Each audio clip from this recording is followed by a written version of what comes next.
Hey guys, Ken Kaplan from Kaplan Cycles on site at the New England Motorcycle Museum. Today I have a bike that decimated the competition when it was running the AMA circuit. This is a 79 Yamaha YZ250. Bob Hanna used to absolutely destroy the competition on this thing. The factory Honda riders at the time told the engineers, asked them what they wanted them to do, and they said, buy a Yamaha and paint it red, because it was just destroying and winning all the championships. And it was common for him to be 20, 30 seconds ahead of the competition. Look at the suspension, 12 inches of travel front and rear, innovative monoshock rear suspension, YZ250, reed valve, two-stroke motor. It was light years ahead of the competition. Everything else was a dual shock model during this era, and this just absolutely changed the course of motocross. So this particular bike, when it came into us, we had high hopes for it. We got it running. Went through the bike, cleaned it up. It spent 7 hours on the bench with a mechanic working on it, and another 6 or 7 hours in the detail shop. The detail guys cleaned, sand, and painted the motor, painted the frame, polished up the shifter and the wheels, and cleaned it up super nice. And we're gonna get it running and ride it. So they got it running. Went over to the mechanics. They got it running, and they rode it for a while. Did a bunch of work to it. Did a compression test. Had 135 psi. Still does. Went and cleaned the fuel tank out, changed the gear lube, cleaned the carb, adjust and set the carburetor. The air box was cleaned out. They had to replace the spark plug, cleaned up some of the wiring harness, fixed all the wiring connections, put a brand new chain on it, fastened a new chain block or a new used chain block on it, installed a brand new kill switch on it. It's got check out the clutch perch and lever, it's brand new. The brake perch and lever is brand new. The grips are brand new. It's got a new crossbar pad, and it's got a brand new throttle assembly and a new front number plate. So fair amount of time and effort was put into it. It's got a Dunlop MX51F front tire on it and a new chain. So everything else on the bike, the plastics, I believe are the originals. It does have an FMF Power Core silencer on there, and it ran, and it ran good. The bike stopped running and has no spark at this point, so we don't know if it's something with the CDI or whatever the case may be.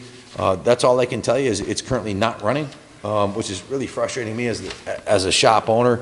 I'm not a mechanic, but I've got good mechanics working here, and this it doesn't have spark, so I could start ordering parts or sell it as is. So we elected to sell it as is. Junior, is there anything you'd like to add? Because as far as I know, that's the 100% the truth of the situation. I mean, you hit the nail on the head. I don't think there's... Here's a mechanic sheet, 7 hours labor at the bottom. That's exactly what he wrote it up for. So then I went to the detail shop. So, well, I think you hit the nail on the head. There's not much else to say on the bike. Message us your postal code for a quote, shipping quote, that is. Call us with any questions, 860-454-7024. Front wheel is nice and straight. Forks are clean. I don't see any damage on the chrome on the forks. The cases are nice. Pegs are nice and straight. Engine kicks over nice. Got 135 psi of compression. I think it's in gear actually, but... Oh, it's in gear? Nope. Oh, maybe it's not. So look at let's check out the frame rails.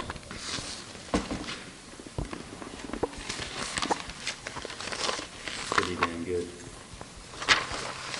You know, I look at a lot of vintage bikes, and usually the frame rails on the dirt bikes are smashed in. I can't see this one. How's it look? Look pretty good, deal? Almost spotless. That's extremely rare, almost spotless. I'm looking for a 1986, excuse me, an 88 CR500 frame now. I've been looking all over the world from the UK to here, and I can't find a decent used one. Take a look at this side right here. Wow. Look at this frame rail. Super clean.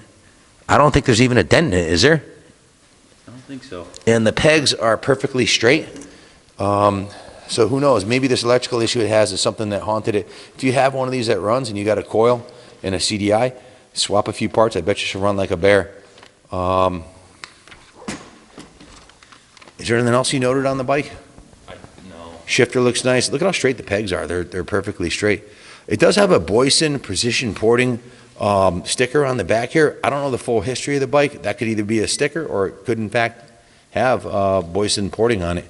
I know these things were super fast stock, but carb's nice and clean. That's been gone through.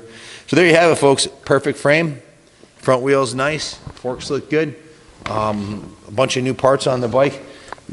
The rear wheel, how's the rear wheel look?